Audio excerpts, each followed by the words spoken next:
வணக்கம் மாணவர்களே. இன்று நாம் கற்கப் போவது தரம் 4 கணிதம் எண்கோளங்கள். குறிப்பிட்ட விதியை பின்பற்றி வரிசைப்படுத்தப்படும் எண்தொடர்கள் எண்கோளங்கள் எனப்படும். இங்கு குறிப்பிட்ட விதி என்பது அந்த எண்தொடரானது ஏதாவது ஒரு எண்ணால் கூடிச் செல்லுதல் அல்லது குறைந்து செல்லுதல் அல்லது ஏதாவது ஒரு குறிப்பிட்ட எண்ணால் பெருக்கப்பட்டு செல்லுதல் அல்லது வகுபட்டு செல்லுதல், இப்படியானவற்றை எண்கோளங்கள் என்போம். இதைவிட மேலும் பல எண்கோளங்களும் காணப்படுகின்றன. நாம் இங்கு தரம் 4 கற்கப் போவது ஏதாவது ஒரு எண்ணால் கூடிச் செல்லும் எண்கோளத்தையும் ஏதாவது ஒரு எண்ணால் குறைந்து செல்லும் எண்கோளத்தையும் ஆகும். அதாவது கூட்டல் எண்கோளத்தையும் கழித்தல் எண்கோளத்தையும். இங்கு உதாரணமாக இங்குள்ள எண்தொடரானது 1, 2, 3, 4, 5, 6 என்றவாறு செல்கின்றது. இவ்வெண் தொடரில் முதலாவது எண் 1, இரண்டாவது 2, ஒன்றுடன் ஒன்றை கூட்டும் போது 2 பெறப்படுகின்றது. அடுத்ததாக 3, இரண்டுடன் ஒன்றை கூட்டும் போது 3 பெறப்படுகின்றது. அடுத்ததாக 4, மூன்றுடன் ஒன்றை கூட்டும் போது 4 பெறப்படுகின்றது. இங்கு அனைத்து எண்களும் அதற்கு முன்னுள்ள எண்ணுடன் ஒன்றை கூட்டும் போது பெறப்படுகின்றது. ஆகவே இவ்வெண் தொடரானது ஒரு குறிப்பிட்ட எண்ணால் கூடிச் செல்கின்றது, அதாவது ஒன்றால் கூடிச் செல்கின்றது. ஆகவே இவ்வெண் தொடரானது ஒன்றால் கூடிச் செல்லும் எண்கோளமாகும். இவ்வெண்கோளத்தின் பொது வித்தியாசம் 1 ஆகும். ஒன்றால் கூடிச் செல்வதால் இவ்வெண்கோளத்தின் பொது வித்தியாசம் 1 ஆகும். பொது வித்தியாசம் என்பது எண்கோளம் ஒன்றின் அடுத்து வரும் 2 உறுப்புகளை எடுத்து அதில் உள்ள பெரிய எண்ணிலிருந்து சிறிய எண்ணை கழிக்கும் போது பெறப்படும் பெருமானம் ஆகும். அடுத்து வரும் உறுப்புகள் என்பது ஒரு எண்தொடரில் பக்கத்து பக்கத்தில் உள்ள 2 எண்கள். பொது வித்தியாசம் என்பதன் அர்த்தம் இவ்வெண்கோளத்தில் உள்ள ஒவ்வொரு உறுப்புகளுக்கும் இடையிலான வித்தியாசம் பொதுவாக காணப்படும். அதாவது முன்னர் நாம் பார்த்த 1, 2, 3, 4, 5, 6 என்ற எண்கோளத்தில் ஒவ்வொரு உறுப்புகள் என்றால் அவ்வெண் தொடரில் உள்ள ஒவ்வொரு எண்கள், அவ்வெண்களுக்கு இடையிலான வித்தியாசம் 1. ஆகவே எண்தொடர் 1, 2, 3, 4, 5, 6 என்றவாறு அமையும் எண்கோளத்தின் பொது வித்தியாசம் ஏதாவது 2 அடுத்துள்ள எண்களை, அதாவது பக்கத்து பக்கத்தில் உள்ள எண்களை எடுத்து பெரிய எண்ணிலிருந்து சிறிய எண்ணை கழித்தால், இங்கு ஏதாவது 2, 4ஐயும் 5ஐயும் எடுப்போம். 4லும் 5லும் பெரியது 5. ஆகவே 5லிருந்து 4ஐ கழித்தால் பெறப்படும் விடை 1. ஆகவே இவ்வெண்கோளத்தின் பொது வித்தியாசம் 1. அடுத்ததாக உள்ள ஒரு எண்தொடரில் 2, 4, 6, 8 என்றவாறு அமைகின்றது. இதில் ஏதாவது 2 இலக்கங்களை எடுத்தால் இங்கு 6ஐயும் 8ஐயும் எடுத்தால் 2லும் பெரியது 8. ஆகவே 8லிருந்து 6ஐ கழித்தால் பெறப்படும் பெருமானம் 2. ஆகவே இவ்வெண்கோளத்தின் பொது வித்தியாசம் 2. இவ்வெண்கோளமானது 2னால் கூடிச் செல்லும் எண்கோளம் ஆகும். அடுத்ததாக உள்ள ஒரு எண்கோளம் 24, 21, 18, 15, 12 என்றவாறு அமைகின்றது. இவ்வெண்கோளத்தின் பொது வித்தியாசத்தை காண ஏதாவது 2 எண்களை எடுப்போம். பக்கத்தில் உள்ள 2 எண்கள். இங்கு 21ஐயும் 18ஐயும் எடுத்தால் இரண்டிலும் பெரிய எண் 21. ஆகவே 21லிருந்து 18ஐ கழிக்கும்போது பெறப்படும் பெறுமானம் 3. ஆகவே இவ்வெண்கோளத்தின் பொது வித்தியாசம் 3. இவ்வெண்கோளமானது முதலாவது உறுப்பு 24, அடுத்தது 21, அடுத்தது 18. இங்கு 24ஐ விட 21 சிறியது, 21ஐ விட 18 சிறியது.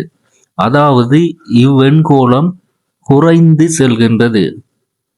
எத்தனையால் குறைந்து செல்கின்றது? இதன் பொது வித்தியாசம் 3. ஆகவே இவ்வெண்கோளம் 3னால் குறைந்து செல்கின்றது. 15க்கு அடுத்ததாக உள்ள எண்ணை காண்பதற்கு 15லிருந்து 3னை கழிக்க வேண்டும். அதாவது இவ்வெண்கோளம் குறைந்து செல்கின்றது, 3னால் குறைந்து செல்கின்றது. ஆகவே 15ற்கு அடுத்த உள்ள எண்ணை காண்பதற்கு 15லிருந்து 3ஐ கழிக்க வேண்டும். கழித்தால் பெறப்படும் விடை 12. அடுத்து வரும் எண்களை எழுதுக. இங்கு முதலாவது 2, 4, 6, 8. அடுத்ததாக உள்ள எண்களை காண்பதற்கு இவ்வெண்கோளத்தின் பொது வித்தியாசத்தை காண வேண்டும். பொது வித்தியாசம் ஏதாவது 2 உறுப்புகளை எடுப்போம். இங்கு 2ஐயும் 4ஐயும் எடுத்தால் இவ்விரண்டு எண்களிலும் பெரியது 4. ஆகவே 4லிருந்து 2ஐ கழித்தால் பெறப்படுவது 2. இங்கு முதலாவதாக 2, அடுத்ததாக 4, அடுத்தது 6. ஆகவே இவ்வெண்கோளம் கூடிச் செல்கின்றது. இதன் பொது வித்தியாசம் 2. ஆகவே இவ்வெண்கோளம் 2னால் கூடிச் செல்கின்றது. ஆகவே 8ற்கு அடுத்ததாக உள்ள எண்ணை காண்பதற்கு 8உடன் 2னை கூட்ட வேண்டும். 8ம் 2ம் 10. 10ற்கு அடுத்ததாக உள்ளதை காண்பதற்கு 10உடன் பொது வித்தியாசத்தை கூட்ட வேண்டும். பொது வித்தியாசம் 2. 10ம் 2ம் 12. அடுத்ததாக 451, 454, 457. இங்கு அடுத்ததாக உள்ள 2 உறுப்புகள், அதாவது அடுத்ததாக உள்ள 2 எண்களையும் காண்பதற்கு முதலில் இவ்வெண்கோளத்தின் பொது வித்தியாசத்தை காண வேண்டும். பொது வித்தியாசம் காண்பதற்கு ஏதாவது 2 அருகில் உள்ள அடுத்துள்ள பக்கத்தில் உள்ள எண்களை எடுத்து அதன் பெரிய எண்ணிலிருந்து சிறிய எண்ணை கழிக்க வேண்டும். இங்கு 454, 457ஐ எடுத்தால் இரண்டிலும் பெரியது 457. ஆகவே 457லிருந்து 454ஐ கழித்தால் பெறப்படும் விடை 3. ஆகவே இதன் பொது வித்தியாசம் 3. இவ்வெண்கோளத்தில் முதலாவது எண் 451, இரண்டாவது 454, மூன்றாவது 457. அதாவது இவ்வெண்கோளம் கூடிச் செல்கின்றது. ஆகவே பொது வித்தியாசம் 3னால் இவ்வெண்கோளம் கூடிச் செல்கின்றது. இவ்வெண்கோளத்தில் ஒரு எண்ணிற்கு அடுத்ததாக உள்ள எண்ணை காண்பதற்கு 3னை கூட்ட வேண்டும்.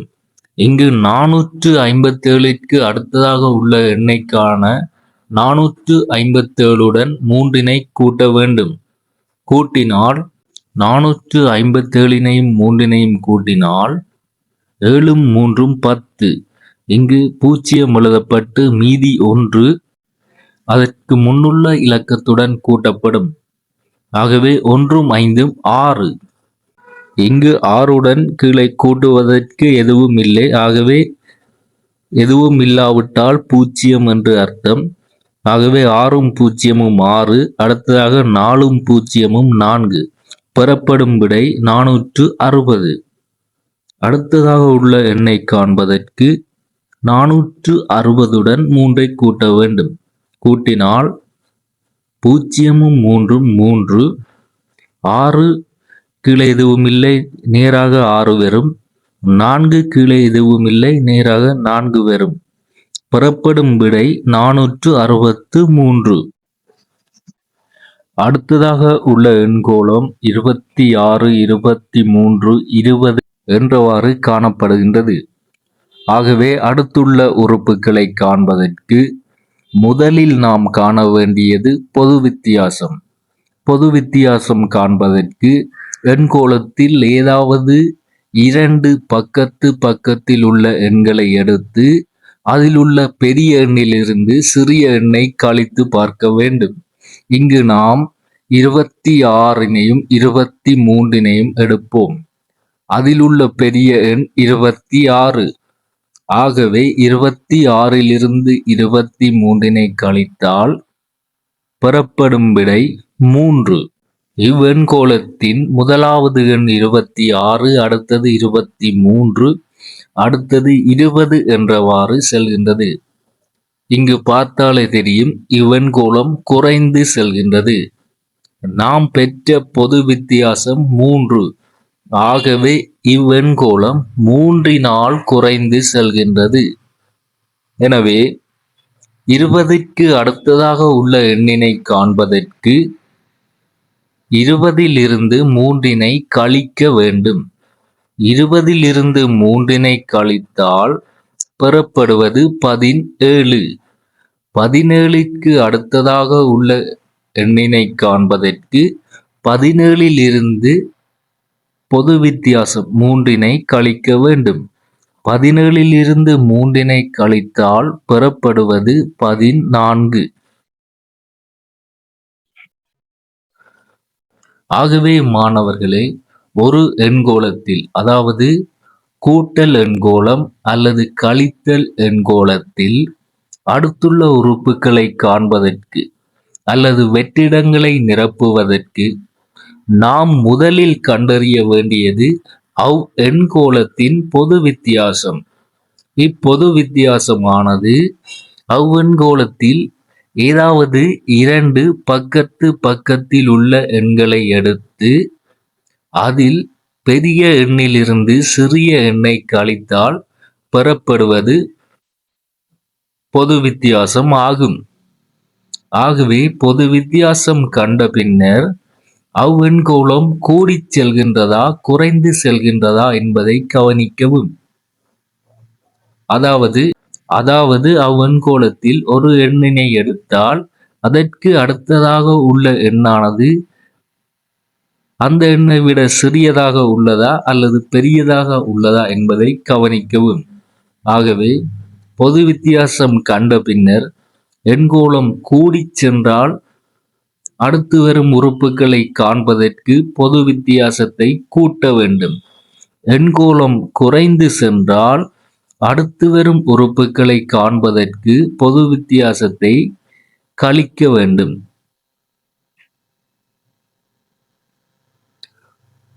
நன்றி மாணவர்களே.